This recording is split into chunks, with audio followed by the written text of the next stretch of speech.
Japón, la tierra del sol naciente. Un lugar que, para nosotros los occidentales, a menudo resulta incomprensible, incluso extraño. Sin embargo, entre todas esas costumbres y creencias que nos parecen ajenas, hay un aspecto que no puede sino fascinar: sus leyendas e historias de terror, nacidas en la tierra de los samuráis y los cerezos en flor. El terror japonés funciona de una manera muy particular. Mientras que en Occidente el miedo suele basarse en lo abstracto, en entidades malvadas que buscan dañarnos, en Japón el miedo se construye alrededor de lo inexpresable, de aquello que no se puede nombrar. Además, el tiempo mismo se convierte en un protagonista silencioso. No es casualidad que muchas leyendas urbanas japonesas giren en torno a textos o historias que, al ser mencionadas, parecen desatar calamidades. O que el simple contacto con lo desconocido imponga un límite de tiempo, después del cual, si no se actúa, pueden desencadenarse consecuencias fatales. Infinidad de leyendas japonesas han cruzado océanos y se han instalado en nuestra cultura. Algunas incluso se han vuelto parte del imaginario colectivo occidental. Pero hay otras que se han quedado allá, atrapadas en el tiempo, escondidas tras la barrera del idioma o perdidas por la fugacidad de su aparición. Por eso, hoy quiero presentarte tres leyendas urbanas japonesas poco conocidas en este lado del mundo. Relatos que quizás no hayas escuchado antes, pero que, una vez que los conozcas, será difícil olvidar. No hay introducción. Empecemos.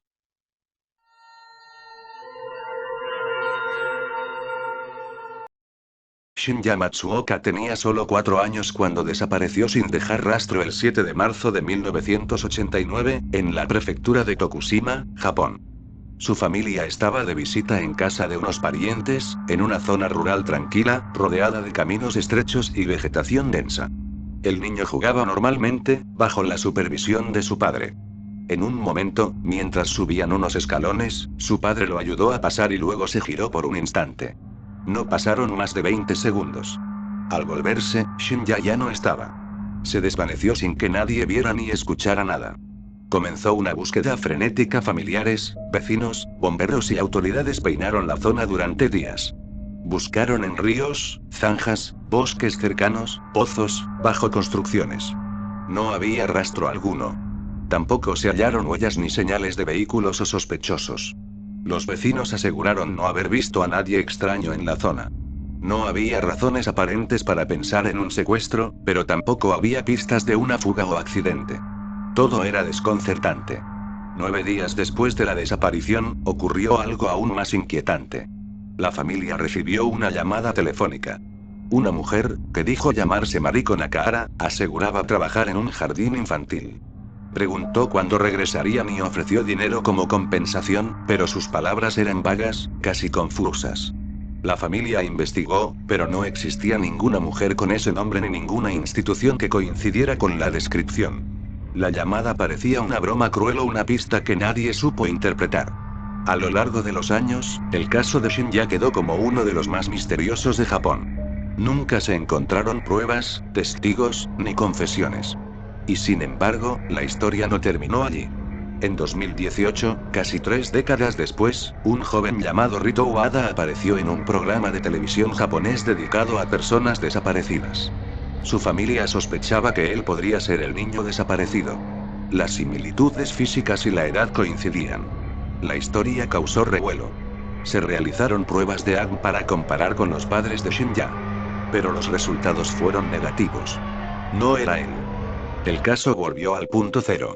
Hasta hoy, nadie sabe qué ocurrió. No hay pruebas de que Shinya haya sido secuestrado, ni de que haya muerto.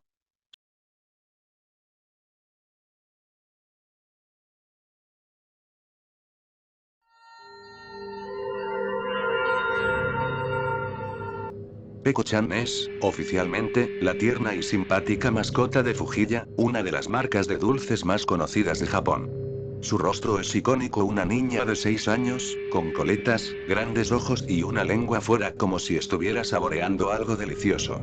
Desde su creación en los años 50, su imagen ha estado presente en tiendas, envases, anuncios y muñecas que decoran las entradas de las pastelerías de la marca. Para muchos japoneses, es parte de la infancia. Sin embargo, con el paso del tiempo, empezó a circular una leyenda urbana que da un giro completamente oscuro a esta figura. En esta versión alternativa, Peko-chan no es una mascota publicitaria, sino un ente siniestro, una criatura demoníaca que finge ser una niña, pero que en realidad devora carne humana. La historia más difundida afirma que Peko era una niña real que vivió durante el período de posguerra en Japón, una época marcada por la pobreza extrema y la escasez de alimentos. Se dice que su madre, desesperada por alimentarla, le ofreció su propio cuerpo, cortándose un brazo para que su hija pudiera sobrevivir. Peko comió sin saberlo y, según la leyenda, no solo no se horrorizó, sino que descubrió que le gustaba el sabor. Aquello marcó el principio de su transformación. A partir de ese momento, Peko comenzó a desarrollar un deseo incontrolable por la carne humana. En otras versiones más crudas del mito, se cuenta que fue ella quien asesinó a su madre, y luego desapareció del pueblo. Tiempo después, fue vista en diferentes lugares, especialmente cerca de dulcerías o escuelas, con una sonrisa permanente en el rostro, esperando a sus próximas víctimas. Algunos testimonios anónimos aseguran que hubo un caso en el que una niña muy parecida a Peko fue vista comiendo el cráneo de un niño pequeño en un callejón de Tokio. Las autoridades nunca encontraron a la culpable, y el caso quedó archivado. Desde entonces, comenzaron a aparecer estas historias conectando los crímenes con la figura sonriente de la muñeca que adorna las tiendas de Fujiya. Un detalle inquietante es que las figuras de Peko-chan en tamaño real, que muchas veces se colocan fuera de las tiendas, nunca se aseguran al suelo. Aún así, rara vez se caen. Hay quienes aseguran que es porque no son estatuas normales, y que si te quedas lo suficiente viéndolas fijamente, en algún momento parpadean o mueven la lengua ligeramente. A pesar de lo extraño de la historia, la leyenda de Peko-chan ha sido compartida una y otra vez en blogs, foros y vídeos que exploran el lado oscuro de la cultura pop japonesa. Muchos la consideran una mezcla moderna de yokai con crítica social, una advertencia sobre el hambre, la inocencia corrompida y el trauma colectivo de una generación marcada por la guerra. Lo fascinante de esta leyenda es el contraste. Una figura infantil, entrañable, convertida en símbolo del horror. Una niña sonriente que, si uno cree la historia, no está lamiendo un caramelo sino la sangre de su última víctima.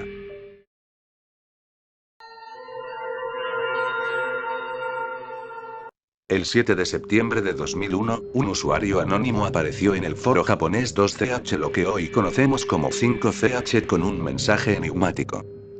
El hilo tenía un título extraño: método para filtrar secretos internacionales de forma segura sin que te atrapen la CIA o el FBI. A simple vista parecía una broma, el típico post de un adolescente con delirios de conspiración. Los usuarios no lo tomaron en serio. Algunos lo trataron de troll, otros simplemente respondieron con sarcasmo. Nada fuera de lo común en un foro japonés de la época. Pero lo que vino después es lo que transformó ese hilo olvidado en una leyenda urbana. Ese mismo día, unas horas más tarde, la agencia Reuters publicó una nota advirtiendo sobre una posible amenaza de ataques terroristas contra intereses estadounidenses, aunque sin mencionar nada específico. Y 4 días después el mundo cambió. El 11 de septiembre de 2001, a las 21:45 hora japonesa, ocurrieron los atentados contra las Torres Gemelas en Nueva York. Según la leyenda, ese día, justo antes del ataque, el mismo usuario, JW Vincent, habría dejado un último mensaje en el hilo. Solo añadí una condición: que fuera por internet. Riesgo 1: filtración. Pero no esperaba que el obstáculo fuera tan alto. Y después de eso, silencio. Nunca más volvió a escribir. Nunca se supo quién era. Algunos creen que murió ese mismo día, otros que fue silenciado por alguna agencia. Otros, la mayoría, piensan que nunca existió. Porque aquí está el punto: no existe ninguna evidencia del hilo original. No hay captura de pantalla verificable. No hay rastro en los archivos del giro. No hay registro del usuario JW Vincent en ninguna base de datos de la época. Ni siquiera hay pruebas de que ese hilo haya existido realmente. Lo único que tenemos es un relato que comenzó a circular años después, repetido en blogs oscuros, foros de conspiración y listas de profecías cumplidas. Una historia que mezcla fechas reales, coincidencias plausibles y una dosis justa de misterio. Y funciona. Porque queremos creer que alguien sabía algo. Porque nos aterra la idea de que una advertencia pudo estar ahí y no la escuchamos. Pero al analizar los hechos, todo apunta a otra cosa.